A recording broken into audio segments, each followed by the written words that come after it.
1970-71 সালে ঘটে যাওয়া বিভিন্ন প্রতিবেদনগুলো খণ্ড আকারে উপস্থাপন করার জন্য সম্মানিত দিনী ভাইয়েরা, আসলে স্বাধীনতার যুদ্ধটা কিন্তু একটা কুয়াশার মতো তৈরি করা হয়েছিল আমাদের মধ্যে। আমরা জানি যুদ্ধ হয়েছিল বাংলাদেশ এবং পাকিস্তানের সাথে, তাই না? কিন্তু যুদ্ধ কি তাই হয়েছে? আমাদের দেশে সরকার গঠন করছিল কোথায়? অস্থায়ী সরকার কোথায় গঠন করছে? ইন্ডিয়ায় নাকি বাংলাদেশে? ইন্ডিয়া গঠন করছে। অস্থায়ী সরকার যে গঠন করেছিল তাজউদ্দিন আহমেদকে প্রধানমন্ত্রী করে, অস্থায়ী সরকার যেটা গঠন করা হয়েছিল সেটা ইন্ডিয়ায়। যুদ্ধ হলো বাংলাদেশে, কমিটি গঠন হবে বাংলাদেশে, তাই না? এটাই তো নিয়ম। কিন্তু যুদ্ধ হলো, কমিটি গঠন হলো কোথায়? ইন্ডিয়ায়। তার মানে বোঝা গেল কি, যুদ্ধ হয়েছে কার সাথে? পাকিস্তান এবং ইন্ডিয়ার সাথে। বাংলাদেশের সাথে কিন্তু যুদ্ধ হয় নাই। পরক্ষণে আমাদের সামনে উপস্থাপন করা হয়, আমরা ছোট থেকে দেখে আসছি। আপনারা আমার বাবার বয়সে অনেকের হয়তো আসেন। ছোট থেকে যেটা দেখে আসছি, যত বিটিভিতে যত সিনেমা তৈরি করছে সবগুলা রাজাকার হিসেবে দেখানো হয়েছে দাড়ি টুপিওয়ালা লোক, তাই না? আচ্ছা বলেন তো, 1971 সালে যে যুদ্ধ হয়েছিল, হ্যাঁ, ওই সময় যুদ্ধের সময়ে পাকিস্তানিরা মনে করেন একটা কৌশল অবলম্বন করতো, যে আমরা ছবির মধ্যে যেটা দেখছি। তো আমাদের ছবির মধ্যে দেখানো হয়েছে কি, যে পাকিস্তানি রাজাকার বাহিনীটা একটা কৌশল অবলম্বন করতো। তারা কোনো একটা এলাকায় গেলে যখন কোনো মিশন পরিচালনা করতো, তখন কিন্তু তারা দেখতো যে লুঙ্গি আছে, যে তোমার সোনা কাটা কিনা, বলতো কিনা। যদি দেখতো যে কাটা আছে তাহলে ছেড়ে দিত, ঠিক কিনা। আর যার কাটা নাই তার মানে ধরতো তারে। তার মানে পাকিস্তান কার সাথে যুদ্ধ করছে? মুসলমানের সাথে না হিন্দুর সাথে? হিন্দুর সাথে যুদ্ধ হয়েছে। আসলে মুসলমান ভাই ভাই যে ছিল, পাকিস্তানও কিন্তু ওইটাই চাইছিল, তারা সেপারেটলি হতে চায় নাই। কিন্তু ইন্ডিয়ায় আমাদের মধ্যে বিশৃঙ্খলা বাড়ানোর জন্য যখন দুই দেশের মধ্যে কুন্দল তৈরি করে দিল, তখনই কিন্তু যুদ্ধটা হয়েছিল। আর এই যে এই হিন্দুদের সাথে আমাদের মুসলমান নামধারী কিছু মুনাফিক যায় আমাদের ভাই ভাইয়ের মধ্যে সম্পর্কটা বিনষ্ট করে দিয়েছিল। 1971 সালে, আজ থেকে 54 বছর আগে জামাতে ইসলাম যে চিন্তা ভাবনাটা করছিল, আজকে শেখ মুজিবুর রহমানকে তখন অনুরোধ করেছিল যে শেখ সাহেব, যে অধ্যাপক গোলাম আজম বলছিল, শেখ সাহেব আমাদেরকে যে, অর্থাৎ আমরা এমন একটা সমস্যায় পড়ছি, ডাঙায় গেলে বাঘের ভয়, জলে গেলে কুমিরের ভয়। আপনি আমাদেরকে এমন একটা জায়গায় নিয়েন না যেখান থেকে আমরা ছোট্ট একটা অপশন থেকে মুক্তি পাইও একটা বিশাল সমুদ্রের মধ্যে আমরা পড়ে যাই।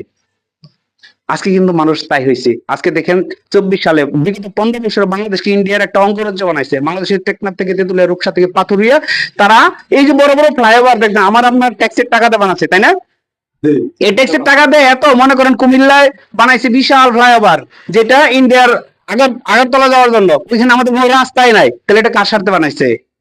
ইন্ডিয়ার সাথে। তার মানে ইন্ডিয়া যাতে আমাদেরকে, তারা এই যে 3000 নাকি কয় হাজার কিলোমিটার এখান থেকে এক অঙ্গরাজ্যে আর অঙ্গরাজ্যে যেতে যে দূরত্ব কমানোর লাগে বাংলাদেশকে করিডোর হিসেবে ব্যবহার করছে। বিগত 15 বছরে জামাত ইসলামের পক্ষ থেকে বা ইসলামিক গ্রুপগুলোর পক্ষ থেকে বারবার বলা হয়েছে যে একটা দেশের স্বাধীনতা সার্বভৌমত্ব তখনই ঠিক থাকবে যখন বহির কোন রাষ্ট্র আমাদের ভিতরে প্রবেশ করতে পারবে না।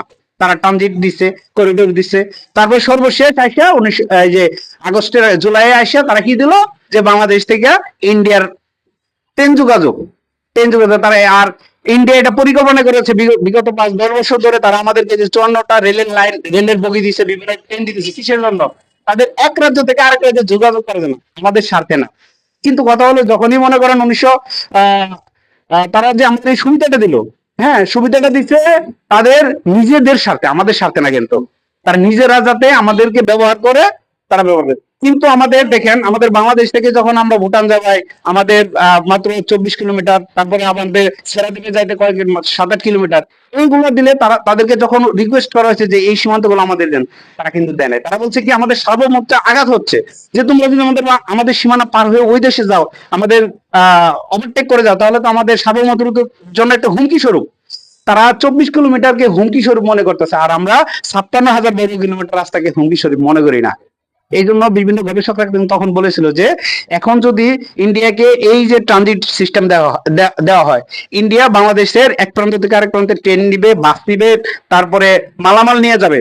আর যখন ইন্ডিয়ারই কিছু লোক এই ট্রাক, বাস, ট্রেনে আঘাত করবে, হামলা করবে, ভাঙচুর করবে, তখন ইন্ডিয়া বলবে কি, যে বাংলাদেশ আমাদের পরিবহনে ধ্বংসযজ্ঞ চালাইছে এই বাংলাদেশের এই জঙ্গি আছে।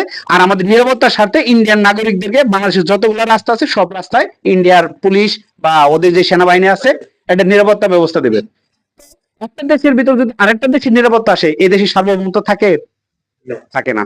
তখন এই দেশটা কিন্তু আস্তে আস্তে ধ্বংস হয়ে যায়। আজকে এই যে 24-এর যে 5 আগস্টের যে আন্দোলনটা, জুলাইয়ের আগস্টটা যে তৈরি হলো, এটি কিন্তু ধীরে ধীরে ধীরে ধীরে যে আমাদের হয়তো আমাদের মধ্যে মনে করেন যে আমি কখনো চিন্তা করি না এইভাবে, কিন্তু এই যে যে সমস্ত ভাইয়েরা চিন্তা করছে তাদের রক্তের বিনিময়ে কিন্তু আজকে এই স্বাধীনতা।